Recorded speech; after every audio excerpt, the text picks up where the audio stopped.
Hi, I just wanted to make this as a quick intro. So, it's a year to the day that I left horse racing, and what a roller coaster. I just really wanted to say, you know, I'm lucky. I've chosen to walk away.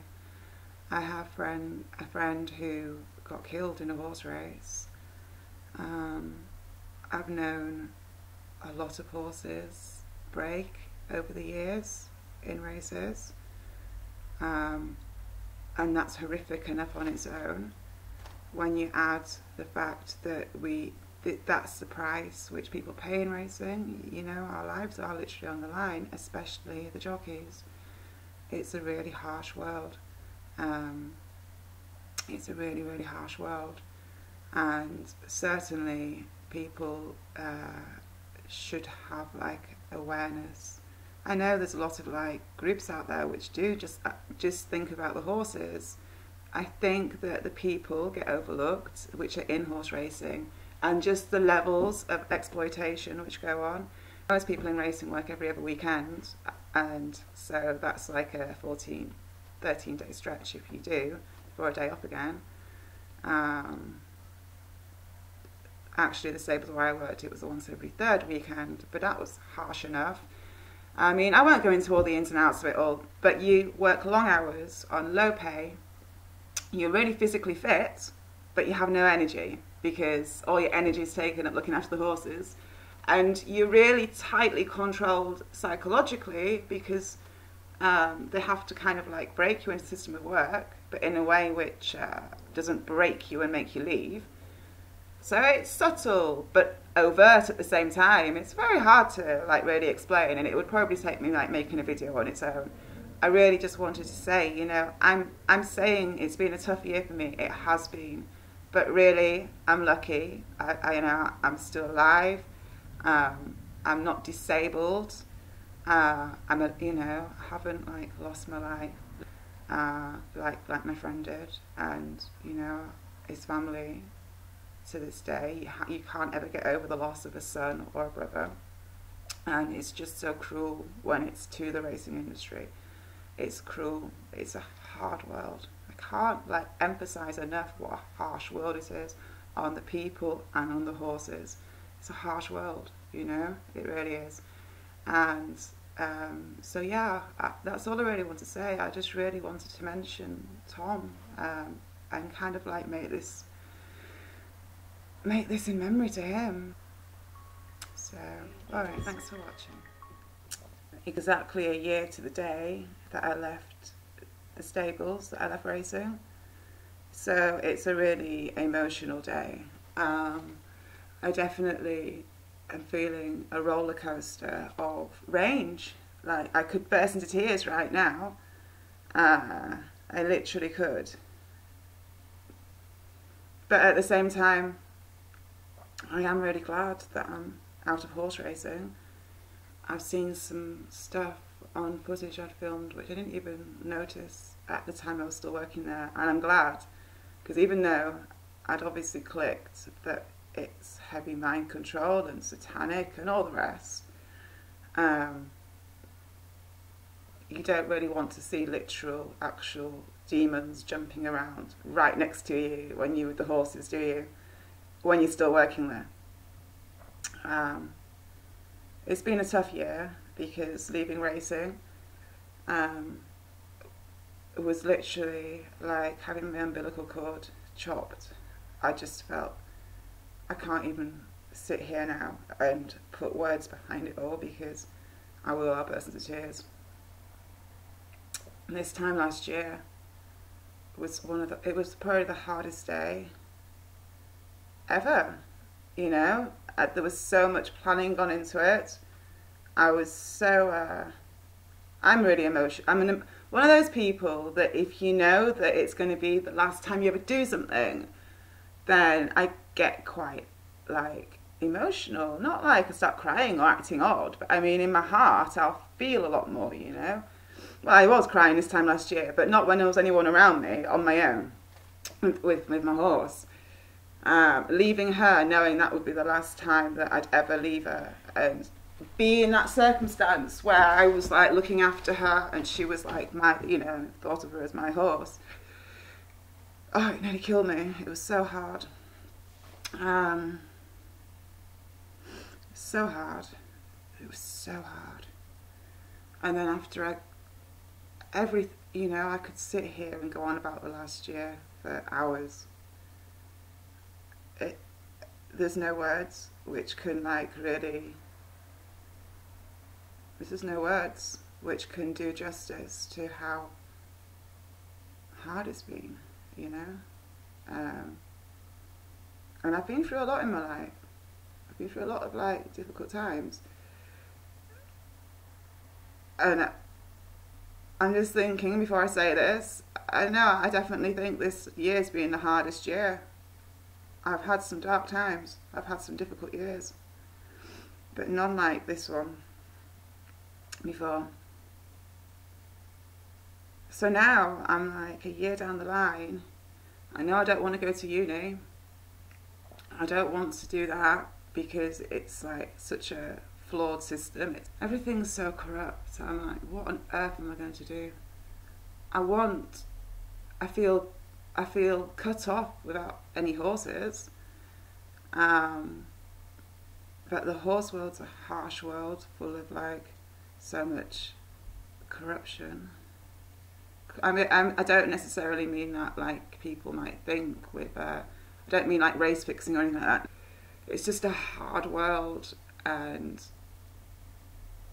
the only thing that I can think that I'd really love to do is have like an ex-race horse charity, retrain them, because in racing the horses get overbred. I couldn't give you an exact statistic, but I think it's something like 1 in 4 make it to the track. 1 in 4 bred horses make it to the track. I'm not sure, like I say, I'd have to check out the facts, but I'm sure it's 1 in 4.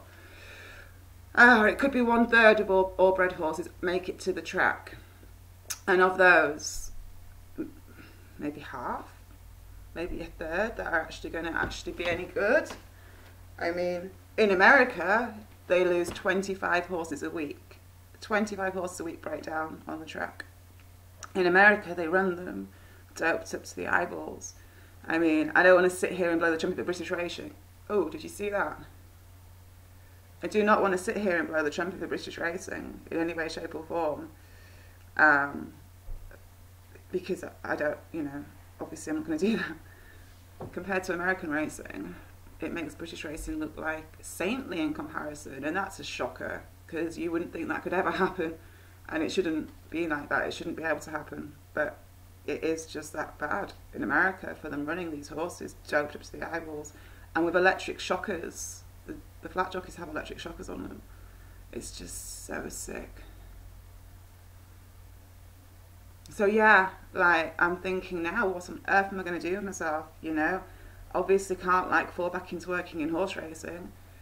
I can't, thankfully actually, I can't ride still because of my operation, so it gives me more time. I need to figure out what I'm going to do.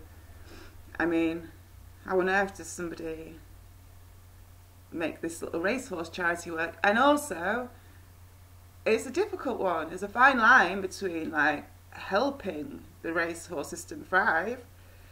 In even just doing that, you have to be in the racing world, don't you? You have to keep relationships flowing. If you're going to be taking next racehorses, you need to have relationships flowing with trainers. So I'm really mindful of the fact that it could be a little bit difficult. Anyhow, as things stand, I've always thought it would be brilliant to do some kind of racehorse rehab and put some good into the other side of racing, where there certainly needs to be more focus on what happens to these poor horses. Some of them get carted around the world and then slaughtered when they arrive to the destination. I mean, it's just so barbaric and so sick when you look into the system behind horse racing, the system which no one really talks about. I mean, it's barbaric enough from the people point of view, what they do with the people, the way that they control and brainwash everybody. Well, it's just basic mind control in racing. There isn't there isn't. It's the same. I mean, the horse world's, it's a hard world.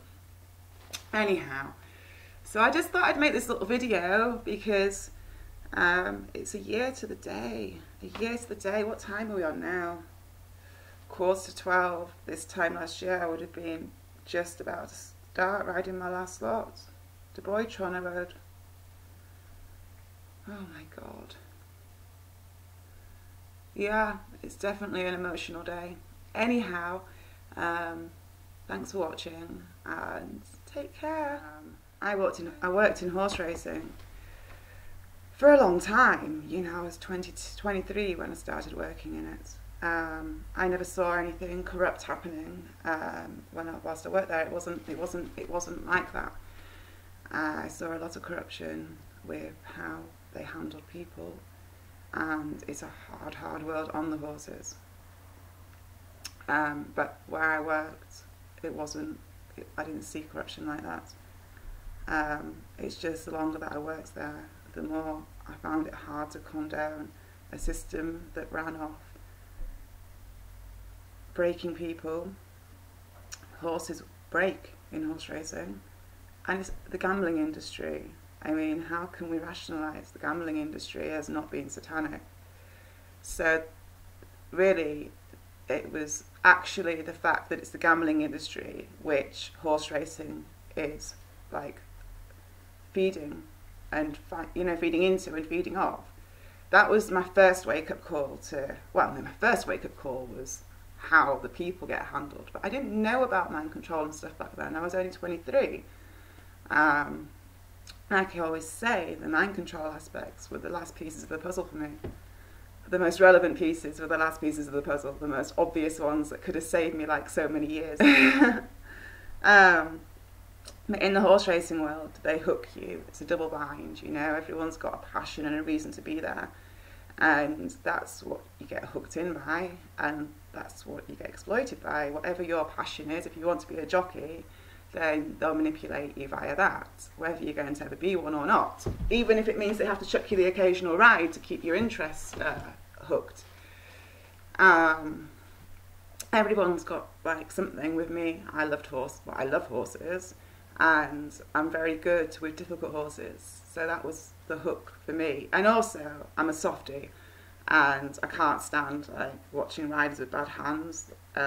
Just poor riding, I can't stand it. I'd rather do it all myself than like, and same with how they look after the horses, you know, I'm like a total perfectionist. I want everything to be done right for the horses, and yeah, so that was like what hooked me in. You know, it's a difficult one. There's so many things that I probably wouldn't really know if I hadn't worked in racing. So I'm glad I've been exposed to it, even if it's just from the point of view that, you know, I can turn it around and make some good out of this. Even if it's just spreading awareness, you know, there's things which can be done. Nobody talks about the racing, well, very few talk about the racing industry. Very, very few. It's not really a world people talk to outsiders about, not the dark side of it, because people are, there's a lot of, people, it's the unspoken silence, isn't it, you know really not to, you can't, if you want to work in racing, you can't really do that. Well, do this, what I do.